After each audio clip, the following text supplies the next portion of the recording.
అధికారంలో ఉన్నాం, మమ్మల్ని ఎవరు అడుగుతారు? ఏదొచ్చినా వెనక జగన్ సార్ ఉన్నారు, ఆయన మనలాంటోళ్లను వెన్నంటే కాపాడుతాడు. ఇది వైసీపీలో కొందరి మనస్తత్వం. వారికి దైవ సన్నిధిలో విఘ్నతతో మెలగాలన్న కనీస జ్ఞానం కూడా ఉండదు. దేవుడికి భక్తుడికి మధ్య వారధిగా ఉన్న అర్చకులు, పురోహితులపై విచక్షణ మరిచి రౌడీల్లా దాడులకు తెగబడి వారి ఆత్మాభిమానాన్ని దెబ్బతీశారు.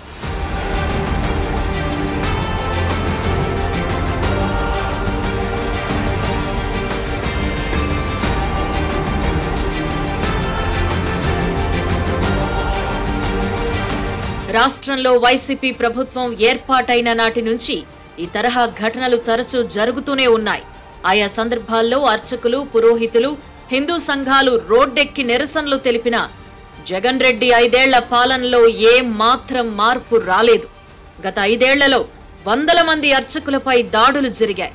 సీఎం జగన్ ఒక్కసారి కూడా ఈ ఘటనలను ఖండించలేదు. పైగా తమ పార్టీ నాయకుల్ని కాపాడుకునే ప్రయత్నంలో భాగంగా కేసులు పెట్టకుండా అడ్డుకుంటూ పోలీసులపై ఒత్తిడి తీసుకొచ్చారు. ఆలయాల్లో ఏ చిన్న సమస్య వచ్చినా పూజారులనే బాధ్యుల్ని చేశారు. దీంతో వారంతా తీవ్ర భయాందోళనలకు గురయ్యారు.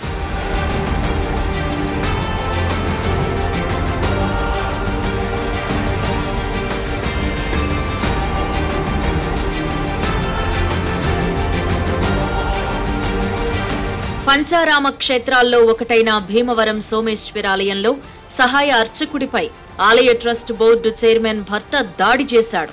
అంతరాలయంలో అడ్డుగా నిలబడిన ఆయన్ను పక్కకి జరగాలని చెప్పినందుకు అమానుషంగా దాడి చేయడంతో పాటు అర్చకుడి మెడలోని జంధ్యాన్ని తెంచేశాడు. రాజమహేంద్రవరంలోని ప్రముఖ ఆలయంలో కూడా ఇలాంటి ఘటనే వెలుగులోకొచ్చింది.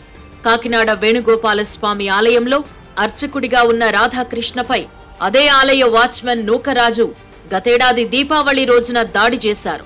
ఆలయంలో శాస్త్ర విరుద్ధ కార్యకలాపాలకు పాల్పడుతున్న నూకరాజును రాధాకృష్ణ మందలించారు. ఇది మనసులో పెట్టుకుని రాధాకృష్ణ కుటుంబ సభ్యులపై బాణసంచా విసురుతూ అసభ్య పదజాలంతో నూకరాజు దూషించారు. ప్రశ్నించడానికి వెళ్లిన రాధాకృష్ణపై తీవ్రంగా దాడి చేశాడు.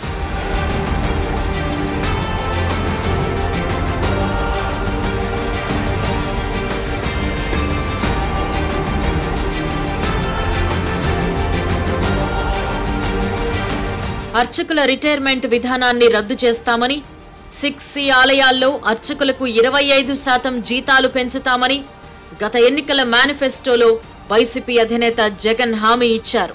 దేవాలయాల్లో ధూప దీప నైవేద్యాలు, అర్చకుల వేతనాలకు నెలకు 10,000 నుంచి 35,000 రూపాయల వరకు ఇస్తామని మాటిచ్చారు. అధికారంలోకి వచ్చిన తరువాత మరిన్ని హామీలు ఇచ్చారు. కానీ మేనిఫెస్టోలో పొందుపరిచిన వాటిని పూర్తి స్థాయిలో అమలు చేయలేదు. అర్చకుల రిటైర్మెంట్ విషయం పక్కన పెడితే జీతాల పెంపులో పూర్తిగా మోసం చేశారు. 6C ఆలయాల్లో విధులు నిర్వహించే అర్చకులకు గత టీడీపీ ప్రభుత్వంలోనే 12,500 వరకు వేతనం ఇచ్చేవారు. తామొస్తే అర్చకులను ఉద్ధరిస్తామని ప్రగల్భాలు పలికిన జగనన్న అర్చకులకు పెంచింది కేవలం 3,125 రూపాయలు మాత్రమే. అది మొదటి 4 ఏళ్లు గాలి కొదిలేసి అర్చకులు పోరాటం చేస్తే ఎన్నికల ఏడాది కావడంతో అమలు చేశారు. మరోవైపు ధూపదీప నైవేద్యం కిందకు ఇప్పటికీ చాలా ఆలయాలు రాలేదు. ఇదో బోటకపు హామీగా మిగిలిపోయింది.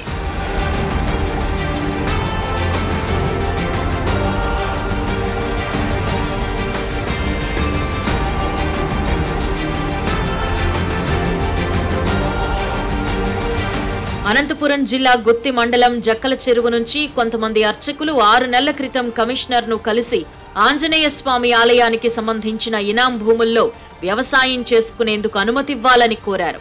వారికి అనుకూలంగా హైకోర్టు ఇచ్చిన ఆదేశాలను కమిషనర్ కు చూపించారు. జిల్లా అధికారులు కోర్టు ఆదేశాలను అమలు చేయడం లేదని చెప్పారు. ఈ విషయం తెలుసుకున్న జిల్లా ఉన్నతాధికారి ఒకరు ఆగ్రహంతో ఊగిపోయారు. అర్చకులకు ఫోన్లు చేసి భయభ్రాంతులకు గురి చేశారు. అర్చకులు భూముల్లోకి ప్రవేశించకుండా స్థానికులను వారిపై దాడులకు ఉసిగొల్పారు.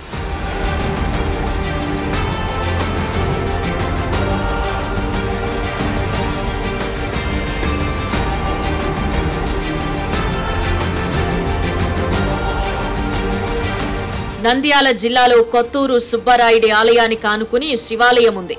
4 నెలల కిందట ఈ ఆలయానికి మహానంది ఈవో వచ్చారు. సుబ్రహ్మణ్య స్వామి దర్శనం అనంతరం శివాలయంలోకి ప్రవేశించారు.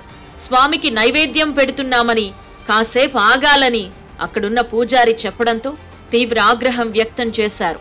నన్నే ఆపుతావా, నీ అంతు చూస్తానంటూ వెళ్లిపోయారు. తర్వాత 24 గంటల్లోనే సదరు పూజారిని విధుల నుంచి తొలగించారు. మళ్లీ విధుల్లోకి తీసుకోలేదు.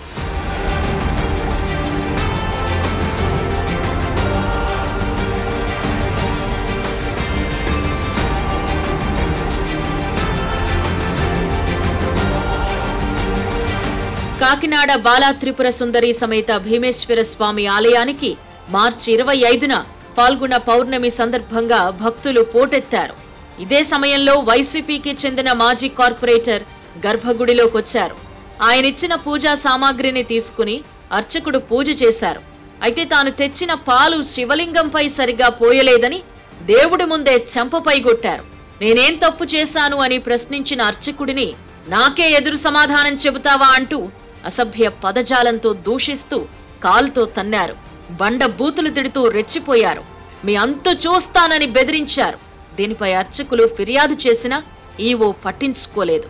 అర్చకులను ఆశల పల్లకీలో ఊరేగించిన జగన్ రెడ్డి హామీలను నెరవేర్చకపోగా వారిపై దాడులు జరిగినా తనకేమీ సంబంధం లేనట్టుండిపోవడంపై బ్రాహ్మణులు ఆగ్రహిస్తున్నారు. ఈ ఎన్నికల్లో జగన్ రెడ్డికి తగిన గుణపాఠం చెబుతామంటున్నారు.